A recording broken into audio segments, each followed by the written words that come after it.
But that brings us to our we're going to have a discussion, and we're going to have a generic, or I should say general consensus of the three of us. And we are going to fight it out and agree on a top 5 ranking for the current NFL quarterbacks. So this is the Trifecta Sports Podcast, top 5 quarterbacks in the NFL. So we're going to throw out some names. We'll start with the 4 in the match. Now, accolades aside, that we have up-and-comers. We have guys that have been there. We have guys in the middle ground. We have guys that have no chance of even sniffing this list. So, of the 4 that are in the golf match, how many of those would you say would be in the top 5 ranking right now? I've got 3 of them. I've got all 4. I can't. All right, yeah, I've got all 4. So we have the 4 that were in the match. Coop says all 4 belong. Dave has 3. Dave, who do you have out? I have the former MVP out of my top 5. Aaron Rodgers. Yep, he's not in it. Okay. Okay, let me ask you this. If he's not in it, that means you have 2 that are needing to be pushed in. So, first of all, me and Coop talked about a couple of them. Who is one person that you would put in? The guy that just got his team that nobody expected to the Super Bowl in his second year after blowing out his ACL. Give me Joey B. Okay. I think Joe Burrow is legit. He got his team to the Super Bowl. If I'm taking my top 5 right now, I take Joe Burrow over Aaron Rodgers. As a Bengals fan, David, I love that pick.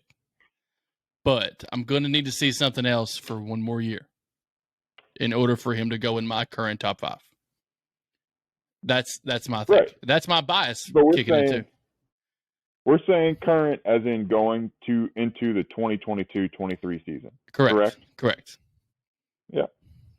Yeah, so I stand by my pick. Aaron Rodgers is the only number 1 that you can put on any list. Not only is he top 5, he is number 1 without question. Oh, I think it's very questionable. No. We're never going to agree on 5. Do you know how many starting quarterbacks last year had less than 10 interceptions? Probably 1. That started... I would say 1. So there's actually 4. But the other ones are Jalen Hurts, Teddy Bridgewater, and Jared Goff. The 4th one is Aaron Rodgers. 37 touchdowns, 4 interceptions. That is a 9-to-1 ratio. Burrow's ratio is less than 3-to-1. You can't. His ability to give you a chance. He doesn't give the ball away. It's got to be Rodgers number 1. So you're not in your top 5. Number 1. Here's where we are in this situation right now.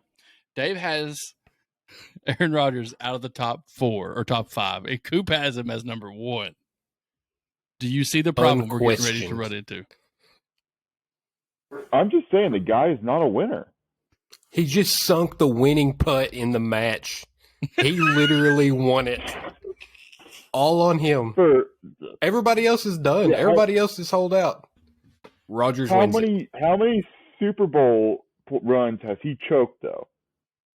How many has Burrow won? At least Rodgers has a ring. 4 MVP trophies. 4. Here's the thing about when you start talking about championships and current players. Winning a single championship is extremely difficult. There are so many. You're talking about some of the greatest quarterbacks of all time who've never won. Dan Marino. Exactly. Never won a championship. So if you're backing on Rodgers for only winning 1, that's not a good argument. No, I'm not bagging on him. I'm just saying we're saying the top 5 quarterbacks to pick them right now. And when I take that in my mind, I'm saying, who do I trust to go win me a Super Bowl next year? And Aaron Rodgers can't do it.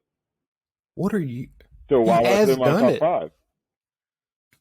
Yeah, like 10 years ago, with a stacked offense and a stacked defense, he runs through the NFC North. Like he has 6 free games against the Vikings, the Bears, and the Lions. And that's not his fault. You can't make her. No, it's not his fault. But I'm just saying, if he were to play in a tougher division, I bet he throws more picks than that. I mean, we watched him do it against Tampa Bay where he threw like 3. He probably threw all of his interceptions in the one game where he played a real defense. All right. Burrow played last season against Ben Roethlisberger with a walker. The Baltimore Ravens, who don't even field a wide receiver, they just play 5 running backs at a time. And the prison Browns, right? I mean, they got a guy on the roster. He made it out alive. He made it out alive. He played against the Defensive Player of the Year twice. I'm going to be the swing vote here. And here's the thing. And here's my argument. If we're having the same conversation a year from now, if next year Joe Burrow comes out, gets his team just a playoff appearance, maybe win a game here, maybe make it to a championship game, not a Super Bowl, just a championship game, I would put him in the top 5. But to say Aaron Rodgers is not a top 5 quarterback right now, and you're putting Joey Burrow in there. Now, if you would have said somebody else, I would have agreed with you. But Aaron Rodgers is in the top 5. Agree to disagree. So that's number 1. Aaron is going to be the number 1. All right, Dave. He can't go number 1. We're not ranking number. We got to drop him. We're not ranking. Okay. We're not ranking. He's the first one to be solidified. And I think we can all be in agreement that Patrick Mahomes is another one. I do have Patrick Mahomes in mind. And then can't be a quarterback talk about the greatest of anything without Tom Brady. Agreed. He's going to be up there until he leaves. So we have Aaron Rodgers, Patrick Mahomes, Tom Brady. And you guys think Josh Allen is there as well? I have Allen at like 5.5. He's 5.5 for me. Yeah. Okay, so we'll leave his name there. So that's 4. Who's number 5, fellas? Justin Herbert's number 4. Let's throw some names. Justin Herbert. Well, I mean, number 4. Are you actually ranking them? Or in my opinion, 4. He's above Allen. But yeah, I got Herbert is my last one. I would agree with that. So Coop has Herbert. Dave? I have Herbert as well. Okay. Well, I think talent-wise, Herbert is better than Joe Burrow. Agreed. Just talent. Like physical, throwing the football. Now, that doesn't necessarily make him the better football player. We all know that. I think he's a better football player, too. Small sample size. Time will tell. Like I said, we just put Joe Burrow over Aaron Rodgers with the exact same length of sample size. Less games of sample size. I didn't. But those are 2 quarterbacks who came in together. They haven't played the exact same amount of games because, we all know what happened. But the fact that one guy got his team to a Super Bowl, the other one didn't, with arguably a better team overall. Defensively. Offensively, I don't know. I think Keenan Allen and Mike Williams, Austin Eckler are pretty comparable to Young and Mixon. And Boyd was kind of a non-factor, but you had T. Higgins there too. I don't know if they have a third receiver over there in LA that would match Tyler Boyd. They might. No. I don't think so. Defense, credit to LA. They got the better defense. Not run defense. Their pass defense is great. Derwin James, Bosa on the pass rush. I'll give you that. But their run defense was like worse than the NFL last year. They couldn't stop anybody up the middle. That's true too. But the average fan couldn't name a defensive player for the Bengals. I would be hard. They could name a couple: Trey Hendrickson, they could name a couple. Okay, he's at the top of the list of defensive players they have. I don't think they could name 3, honestly, as the average fan of another team. So there's that. I would be okay with putting Justin Herbert in a top 5 right now. Yep. Simply because the sample size is smaller and his physical attributes are currently, I would say his measurables are currently, they pop off the page better than Joe Burrow's. But I don't think Justin Herbert is the better football player. He might be the better quarterback. I don't think he's a better football player because there's a lot of things that go into being a football player apart from physical ability. Team leadership, being the guy that everybody can trust and go to, being the face of the franchise. Joe Burrow's the face. Is Justin Herbert the face of LA? I don't think you can get more California than that hair, but that's just me. I agree with that. But there are a lot of other guys over there that you could make an argument for. So there's that. I think Jamar Chase is on his way to being another face of our team. But I would be okay with putting Herbert on our top 5 now. But next year, I think you could probably have 2 people move into the top 5. One being Burrow. And then there might be somebody else that comes off the page. You never know. It is Matt Stafford. But still, he just won a Super Bowl. So right now, he's pretty damn good. It doesn't mean anything if they win a Super Bowl. It doesn't mean that they can do it again. We've already had that discussion. All right, Aaron Rodgers. Winning a Super Bowl means nothing. I know. That's what Dave said. I'm backing him up on his claim. I thought that was being an argument for not including Matt Stafford in the conversation. So, so top 5 right now, general consensus in no particular order. Justin Herbert, Aaron Rodgers, Josh Allen, Patrick Mahomes, Tom Brady.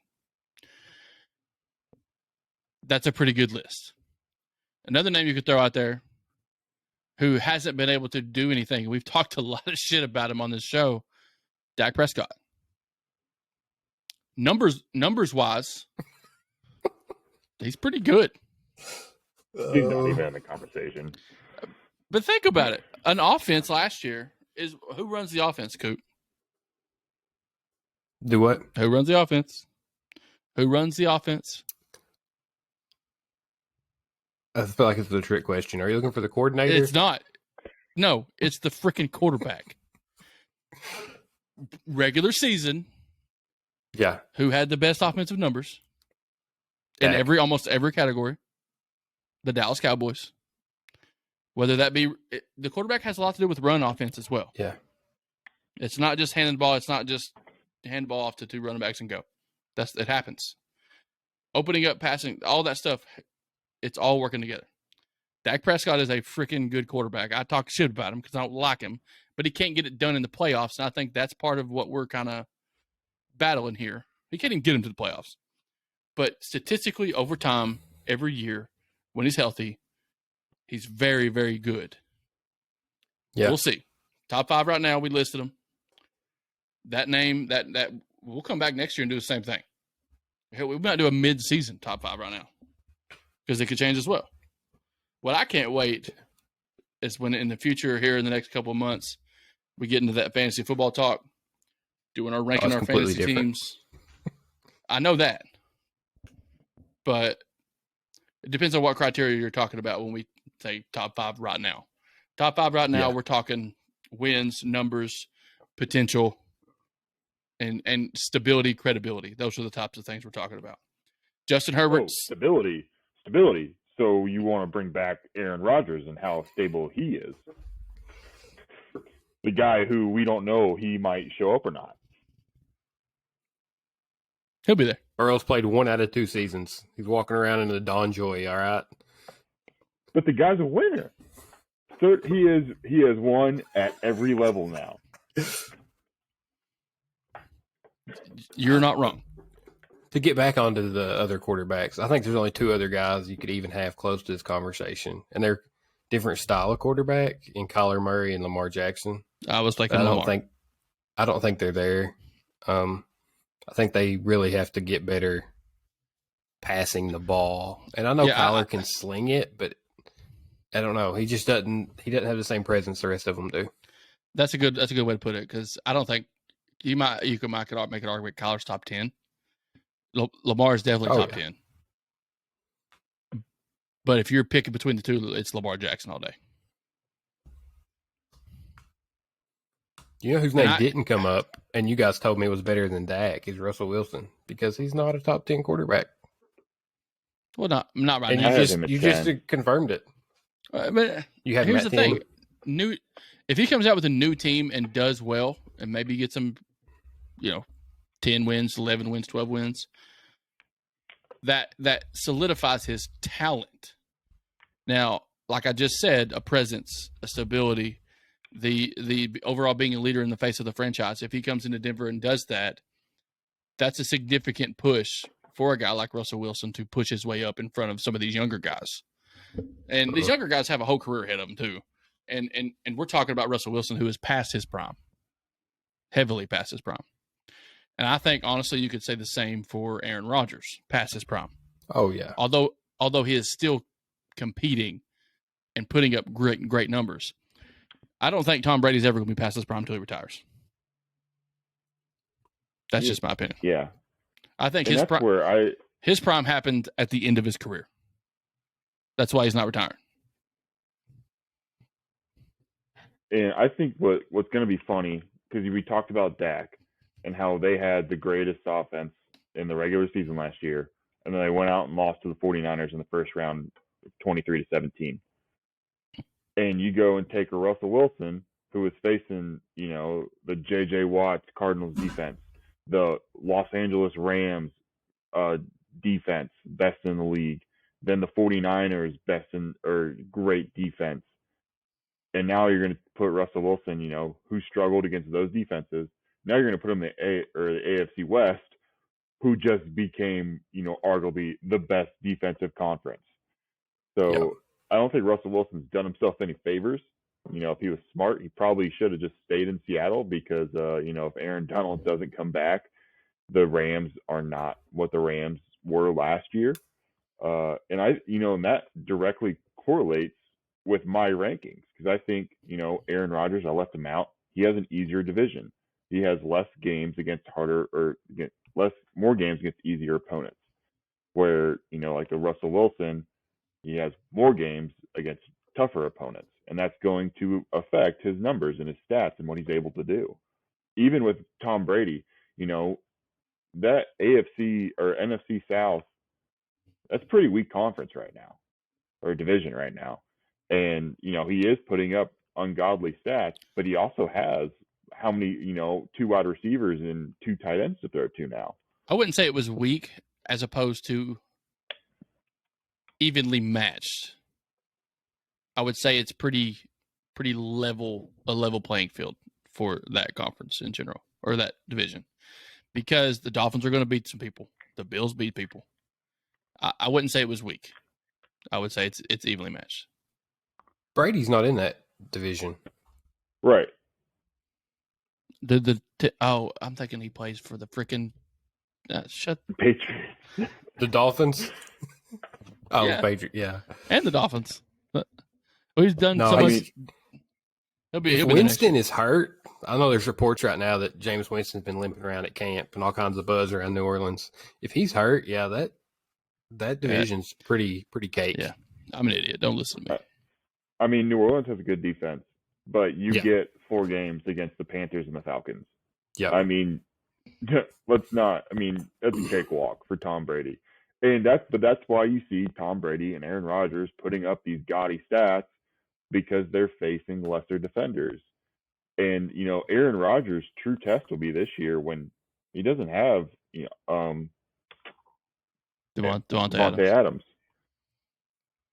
And that could be the whole Bill versus Tom. Was it Devontae or was it Aaron? It's true. Oh, come on now. Come on, all right, now. guys. So we've that was easier than I thought it would be, honestly, after some of the conversation starters.